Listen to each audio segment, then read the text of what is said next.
I'm sorry, I can't assist with that. I'm sorry, I can't assist with that. I'm sorry, I can't assist with that. Serial में एक जबरदस्त मोड़ आता है जब अनिका अपनी चाल चल देती है। उसने बहुत समय से देव और सरू के खिलाफ जाल बिछाया हुआ था और आखिरकार वह जाल काम कर गया। अनिका ने बड़ी सफाई से ऐसा माहौल बना दिया कि पुलिस को भी यकीन हो गया कि सरू ही सारे बच्चों को गायब कराने की जिम्मेदार है। लेकिन कहानी का असली मजा ये है कि सरू इतनी आसानी से हार मानने वालों में से नहीं है।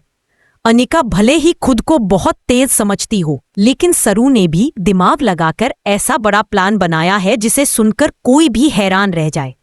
और यहां मैं फिर कहना चाहूंगा, अगर आपको ऐसे धमाकेदार और रोमांचक ट्विस्ट पसंद है तो अभी सब्सक्राइब करना मत भूलिए। अब आगे क्या होता है? वेद और सरू मिलकर बच्चों को ढूंढने में लगे हुए होते हैं। दोनों इधर उधर हर जगह तलाशते हैं, हर कमरे, हर कोने, हर शक वाली जगह को देखते हैं, लेकिन बच्चे कहीं भी नजर नहीं आते।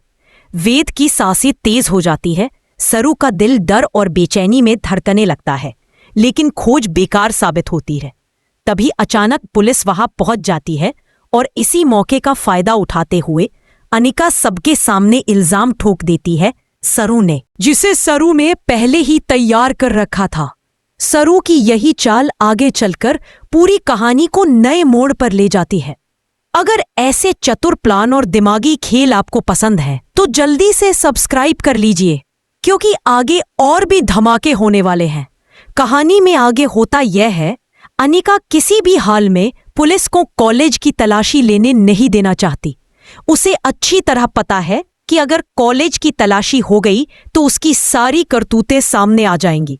लेकिन सरू के बनाए प्लान की वजह से पुलिस आखिरकार कॉलेज की तलाशी ले ही लेती है और इसी तलाशी के दौरान कई चौंकाने वाले सच सामने आने लगते हैं। उधर दूसरी तरफ जहां अनिका होती है, वहीं पर सारे गुंडे भी मौजूद होते हैं, चरण सहित। बच्चों को उन्हीं के पास छिपाकर रखा जाता है। उसी समय एक बच्ची होश में आती है और अनिका के हाथ पर काट लेती है, क्योंकि वो बचना चाहती है। बच्ची दरवाजे की तरफ भागने भी लगती है, लेकिन चरण उसे पकड़ लेता है और फिर से बेहोश कर देता है। ये पूरा सीन इतना डरावना और तनावपूर्ण है कि दर्शकों का दिल भी धड़कना बंद कर दे। अगर ये सब सुनकर आपको कहानी में खिंचाव महसूस हो रहा है, आप सोच रहे होंगे कि सरू अब क्या करेगी, क्या वह इस मुसीबत से निकल पाएगी और आगे अनिका का क्या होगा? अगर आप ये जानने के लिए बेताब हैं तो अभी तुरंत सब्सक्राइब कर लें ताकि आगे की कहानी आपसे छूट न जाए। उसी समय कहानी का दूसरा हिस्सा भी तगड़ा मोड़ लेता है। चंद्रकांत और उर्मिला की जिंदगी में कामिनी का असली चेहरा सामने आता है। वह चंद्रकांत पर दबाव डालती है कि वह अपनी पहली पत्नी और बेटी को हमेशा के लिए मरा हुआ मान ले। तभी उर्मिला डिवोर्स वापस लेगी, लेकिन चंद्रकांत साफ इनकार कर देता है। उसके लिए उसकी बेटी और पहली पत्नी उसके दिल के बेहद करीब है। आप सोचिए, एक पिता कैसे अपनी बेटी को मरा हुआ मान सकता है? चंद्रकांत टूट जाता है, लेकिन वह झूठ मानने को तैयार नहीं होता। वह कहता है कि ठीक है, अगर यही शर्त है तो वह उर्मिला को डिवोर्स देने को तैयार है। लेकिन तभी उर्मिला यह सब सुनकर डर जाती है और मना कर देती है। कहानी यहां बहुत भावुक और तनावपूर्ण हो जाती है। इसी उलझन में कामिनी उसे नया प्लान देती है, जान देने का नाटक करो। उर्मिला समझ नहीं पाती, लेकिन कामिनी उसे भरोसा दिलाती है कि बाकी वह संभाल लेगी। और भी मजबूत होता जा रहा है। लेकिन क्या सच हमेशा छुपा रह सकता है? क्या सरू अपनी बेगुनाही साबित कर पाएगी? क्या चंद्रकांत इन चालों से बच पाएगा? और क्या अनिका की असलियत सबके सामने आएगी? अगर आप जानना चाहते हैं कि आगे क्या होगा तो अभी सब्सक्राइब कीजिए, क्योंकि आने वाला ट्विस्ट आपकी सोच से भी बड़ा है। पहला सेक्शन समाप्त। लगभग 2000 शब्द। जेल के अंदर बैठी सरू बार बार वही सवाल सोच रही थी, आखिर मेरे साथ ऐसा क्यों हो रहा है? मैंने तो बच्चों को बचाने की कोशिश की थी, फिर मुझ पर इतना बड़ा इल्जाम कैसे लग गया? लेकिन उसके मन में कहीं ना कहीं एक उम्मीद भी थी कि सच्चाई जरूर बाहर आएगी। वह सोचती है कि अभी तो खेल शुरू हुआ है और उसे हार मानने का कोई हक नहीं है। अगर आप भी चाहते हैं कि सरू सच सामने लाए तो आगे की कहानी मिस न हो, जल्दी से सब्सक्राइब कर लीजिए ताकि हर ट्विस्ट सीधा आप तक पहुंचता रहे। उधर पुलिस स्टेशन के बाहर वेद चिल्ला चिल्लाकर सरू का सच बताते हुए लड़ रहा होता है। वह बार बार कहता है कि सरू ऐसा नहीं कर सकती, लेकिन पुलिस पर अनिका और चरण की बनाई चाल का असर गहरा पड़ चुका होता है। पुलिस कहती, इधर अनिका अपनी जीत पर खुश है। उसे लगता है कि उसने आखिरकार सरू को पूरी तरह फंसा दिया है। चरण भी उसी के साथ खड़ा है और दोनों अपनी अगली चाल की तैयारी में जुट जाते हैं। लेकिन चरण के मन में एक डर भी है। उसे पता है कि सच कभी भी सामने आ सकता है। अनिका उसे बार बार भरोसा दिलाती है कि डरने की जरूरत नहीं है, क्योंकि उसने सब कुछ प्लान किया है। वह कहती है कि जब तक पुलिस उनकी बातों पर भरोसा कर रही है तब तक उनकी जीत पक्की है। लेकिन कहीं न कहीं इस जीत की चमक के पीछे अनिका की आंखों में एक अजीब सी बेचैनी भी है, क्योंकि सच तो ये है, अनिका जानती है कि उसका खेल हमेशा नहीं चलेगा और अगर उसका एक भी पत्ता गलत चला तो सब कुछ नष्ट हो सकता है। यही वजह है कि वह लगातार सतर्क रहती है। उसके इसी डर की वजह से उसने बच्चों को कॉलेज की बिल्डिंग में छिपाया था, लेकिन जैसे ही तलाशी हुई और बच्चे मिल गए, उसका दिल एक पल के लिए बैठ गया था। हालांकि उसने तुरंत अपने दिमाग का इस्तेमाल करके सारी गलती सरू पर डाल दी, लेकिन यह डर अभी भी उसके अंदर जिंदा है कि कहीं सच्चाई उसके खिलाफ न पलट जाए। उधर कॉलेज के बाहर तमाशा चल रहा था। मीडिया। अब कहानी एक और मोड़ लेती है चंद्रकांत के घर पर। उर्मिला के बेहोश होने के बाद घर में हड़कंप मच जाता है। सब लोग उसे उठाकर कमरे में ले जाते हैं। डॉक्टर को बुलाया जाता है और डॉक्टर कहता है कि उर्मिला ने आत्महत्या की कोशिश की है। चंद्रकांत की आंखों में आंसू आ जाते हैं। वह खुद को दोष देने लगता है कि शायद उसकी वजह से उर्मिला ने ऐसा कदम उठाया। उसके दिल में डर और बेचैनी का समंदर उमड़ने लगता है। लेकिन इस पूरी घटना को दूर से खड़ी कामिनी बड़ी चालाकी से देख रही होती है।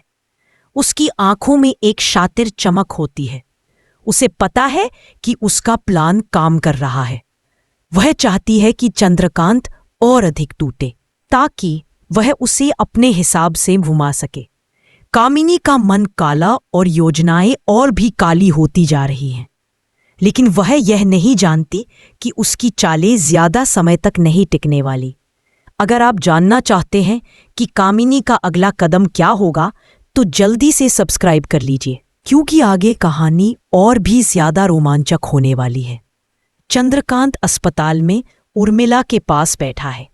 वह उसका हाथ पकड़कर रोता है और बार बार कहता है कि लेकिन जैसे ही वे दोनों थोड़ा संभलते हैं, कामिनी अंदर आती है। वह नाटक करते हुए सहानुभूति जताती है, लेकिन अंदर ही अंदर वह चंद्रकांत की कमजोर हालत देखकर खुश होती है। वह फिर से जहर घोलती है और उर्मिला से कहती है, अगर तुम डिवोर्स नहीं चाहती तो तुम्हें दिखाना होगा कि तुम सब कुछ भूलने को तैयार हो।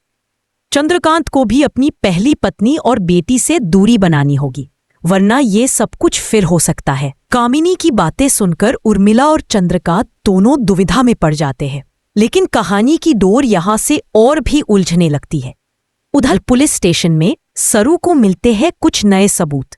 एक महिला पुलिस अधिकारी सरू से बात करके उसकी सच्चाई समझने लगती है। उसे महसूस होता है इस सरू के चेहरे पर डर नहीं बल्कि मासूमियत है। वह समझ जाती है कि सरू शायद फंसाई गई है, लेकिन उसके पास अभी कोई ठोस सबूत नहीं है।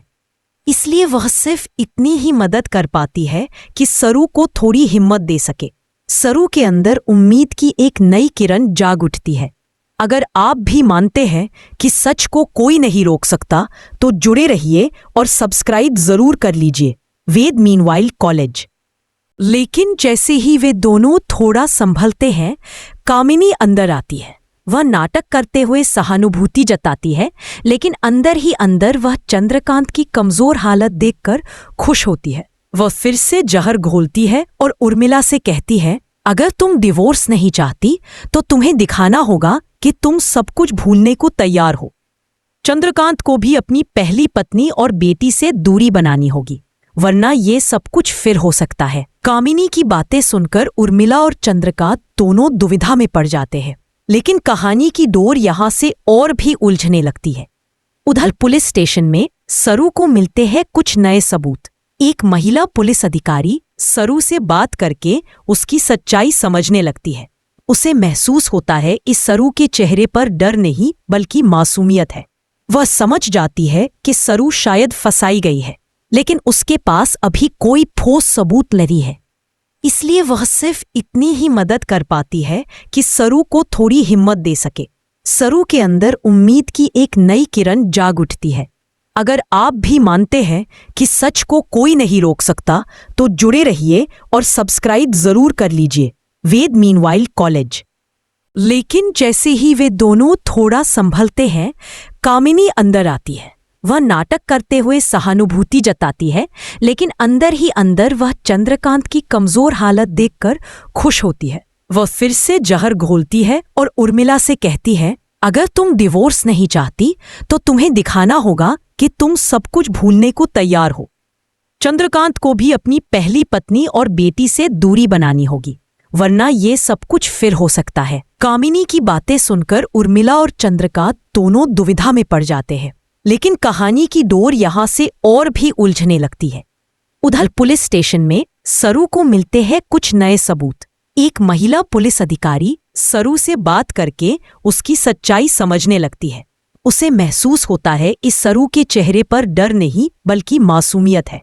वह समझ जाती है कि सरू शायद फंसाई गई है, लेकिन उसके पास अभी कोई ठोस सबूत नहीं है। इसलिए वह सिर्फ इतनी ही मदद कर पाती है कि सरू को थोड़ी हिम्मत दे सके। सरू के अंदर उम्मीद की एक नई किरण जाग उठती है। अगर आप भी मानते हैं कि सच को कोई नहीं रोक सकता, तो जुड़े रहिए और सब्सक्राइब जरूर कर लीजिए वेद मीनवाइल कॉलेज।